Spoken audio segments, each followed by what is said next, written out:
Retail media has become one of the fastest growing advertising channels in Europe. From your perspective, what are the key factors driving this growth, and how do you see the landscape evolving over the next few years? So retail media, I think, has grown so quickly, so fast, because it actually solves a real problem for advertisers.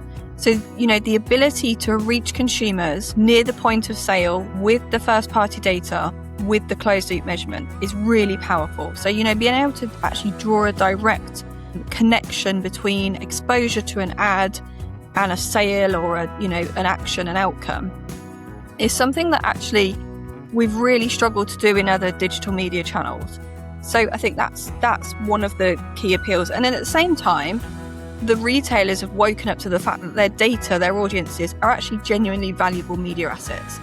And I think that shift in mindset has accelerated investment in this ecosystem. The teams and the technology have been put in place to build, meaningful, scalable media businesses.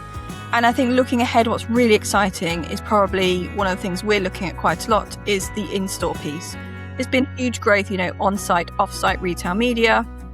And we actually measured on-site retail media growth at around 17% in 2025. But I think the physical store is probably the next big evolution, particularly in Europe. We have a strong retail infrastructure to build on.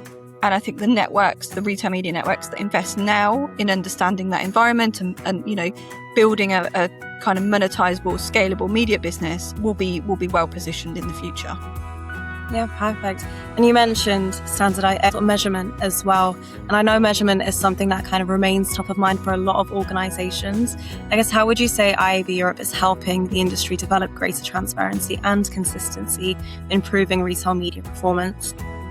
So I think standardization is the foundation that any industry needs to scale. It's not unique to retail media.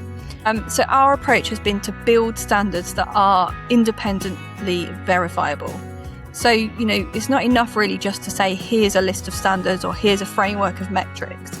You really need a mechanism for the industry to demonstrate that they are actually measuring against those metrics or that framework consistently. So that's where our certification program has come in. So we've built a retail media certification program so that when a retail media network goes through an independent audit to show that they meet the industry standards that we've built, they can then be certified against that. And that gives buyers, genuine confidence that what they're seeing in the reporting reflects reality and meets standards.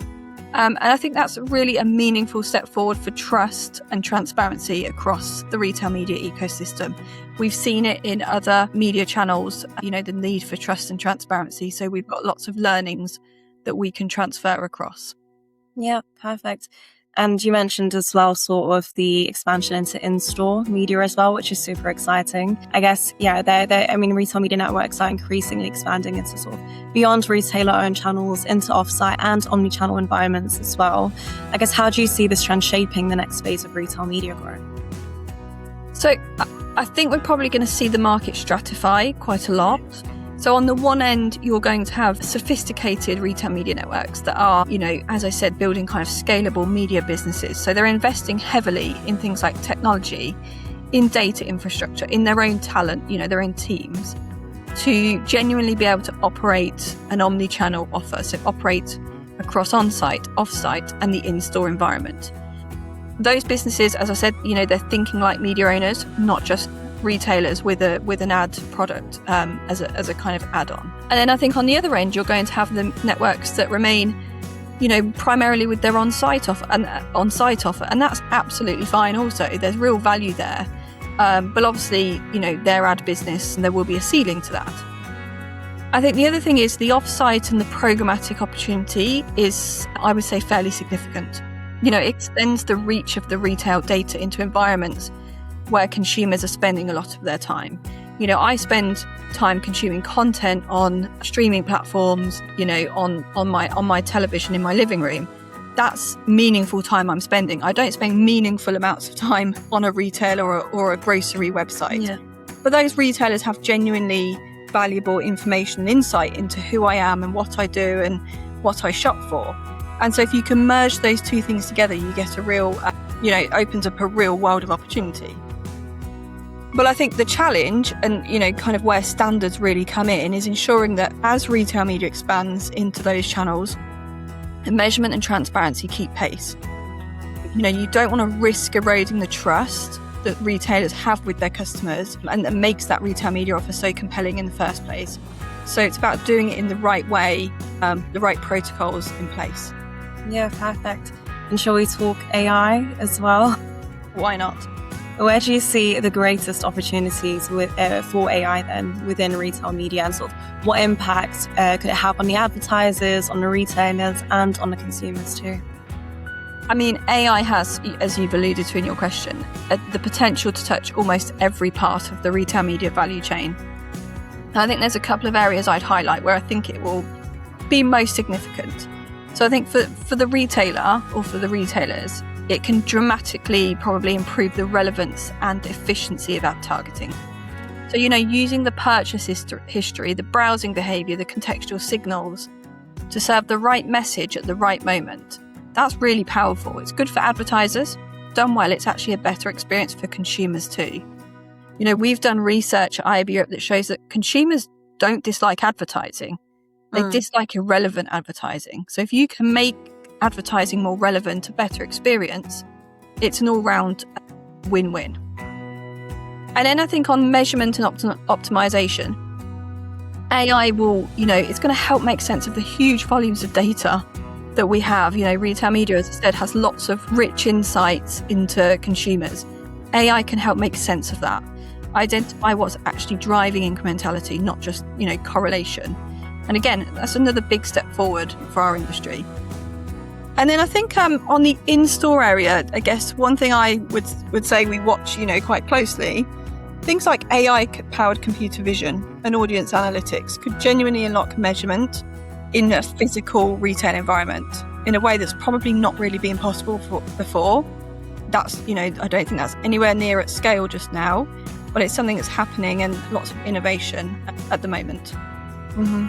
And there's a lot, of course, as you mentioned as well, that the IAB Europe is currently working on to be able to achieve the next level of growth. And what's really exciting about the committee is that you bring together a wide range of different stakeholders across the ecosystem as well. I guess, what would you say are the most important priorities currently being discussed within the group? So yeah, we are a broad range of stakeholders in the committee. We've got retailers, brands, agencies, technology providers, and that diversity is a real strength because actually, you need the whole ecosystem to be aligned to help make meaningful progress. And at the moment, our committee is very focused on a few areas, in-store being a big one. As I said, I think it's a real opportunity for retail media and the advertising industry.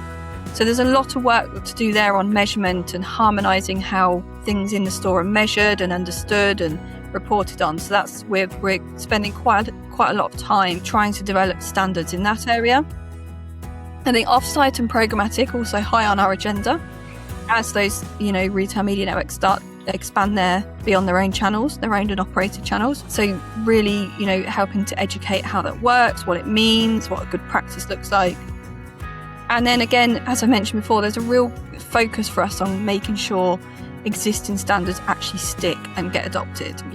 Standards on a PDF don't really mean anything. We need broad market adoption, and so they have meaningful change for the industry and behaviour across the industry. So that's something we're very focused on as well. Yeah, great. And you'll also be leading sort of a very exciting session at Retail Media Pioneers, which I'm really looking forward to. I guess, what conversations are you most looking forward to at the event, and what do you also hope that attendees will take away from the event? Yeah, I'm super excited for the session that I'm going to be leading. I'm really looking forward to getting in some real honest conversations about what's really working in retail media, what's not working. I think sometimes we just have to take a step back and be really honest about where we are. I love events like this. I love it when the industry comes together and we're all on the same, in the same room and get to have the, open conversations. We get to learn from each other. There's lots of great case studies on the agenda. So there's going to be a lot of opportunity for people to learn from each other, and also for me to see exactly, what case studies are actually delivering value for brands and all of that great stuff. And I think if one things for people to take away, I think, are that, you know, it's a super exciting ecosystem to be in. It's a really nice community of people. There is, you know, still a lot of work to be done to help the ecosystem to scale in a way that and sustain itself in a way that we would like. So that's what I would say we would be looking to take away. Yeah, we're looking forward to it. So thank you so much. Thank you for having me. Thanks.